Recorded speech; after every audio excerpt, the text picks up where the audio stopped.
next guest is a major fan favorite. So, you're welcome in advance. Now, I'm gonna try to stall, but I don't need to. He's going pretty fast. This, everyone, is Tornero, our Linnaeus two-toed sloth. Now, hopefully he will make his way all the way around this rope, and usually he will pick up speed right around this area. But, of course, sloths are known for being incredibly slow. But do we know why this is? Well, it's because of their diet. Now, out in their native habitat, sloths will be eating a strict diet of leaves, stems, and the occasional flower. Now, if you think about it, that's not a lot of nutrients, right? It doesn't give you a lot of energy. So, in order to save what precious energy that they do gain from their food, they typically will sleep or travel very, very slowly.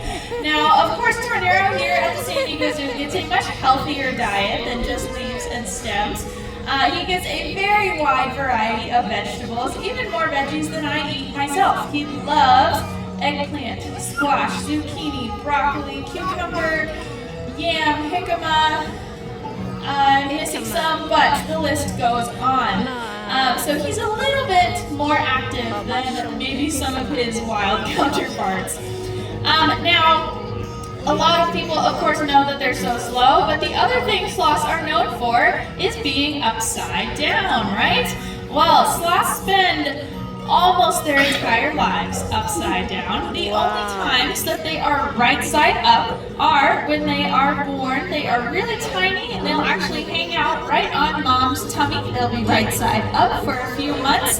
Then the other time is when they use the bathroom. Now what they do, they will shimmy down to the bottom of the tree trunk. They will hover right above the ground and use the bathroom. Then they will climb right back up and probably go back to napping. Pretty incredible life. Now they only come down to the go to the bathroom every about 7 to 11 days. Pretty amazing. If you were curious, Tornero here is a little bit more regular than that, again, because he gets a healthier diet. If you're really curious, it's about 3, maybe 4 times a week for Tornero. Now, Tornero was born right here at the San Diego Zoo to parents who were also sloth ambassadors. His father was named Brad Pitt for his luscious blonde hair. And Tornero here, as you notice, he inherited a lot of that beauty from his father. So he is pretty dang adorable. Now he's showing off right now just how strong sloths are. Again, they are built for a life upside down. Now they have incredible core strength, as you can see, but they are built for it. Now, they can hold their entire body weight with just one limb. Pretty incredible. But if you notice how he was moving about on these ropes, sloths actually don't have the best eyesight. So, to help them navigate the very thick rainforest, they actually have to test every single foothold. So, with this logic, if he starts moving again, you might notice he puts his back foot right up against his front foot while he's moving. So this is a great way to make sure that if my front limb is safe, then it's pretty likely that my back limb will be safe to place there as well. So pretty cool way to navigate. He might hang out for a while. Sometimes he likes to stop in that sun patch and take a little nap, maybe even while he has food in his mouth. That is pretty common, but he's done with that piece of corn, Raina. More, please.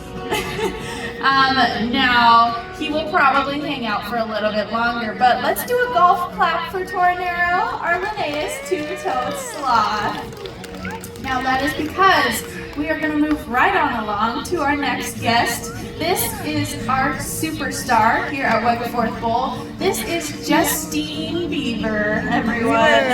Yes, pretty clever. Now, She, of course, is representing our One Health approach to saving species worldwide, just like Einstein did.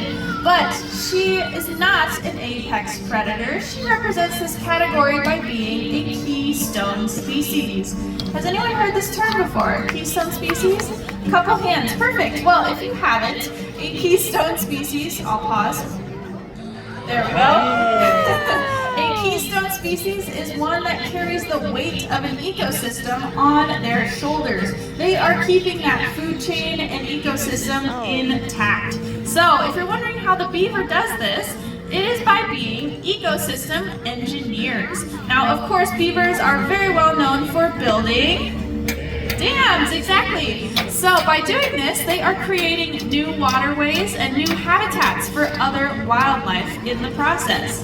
Now, she is showing off some of her swimming adaptations. Of course, beavers are the largest rodent in North America, but being a rodent, they don't have the best eyesight, so they rely very heavily on their sense of smell and their sense of hearing. But these guys are what we call semi-aquatic mammals, which means they spend some time on land and some time in the water. Now, what's really cool about beavers is that they are able to hold their breath for about 15 minutes.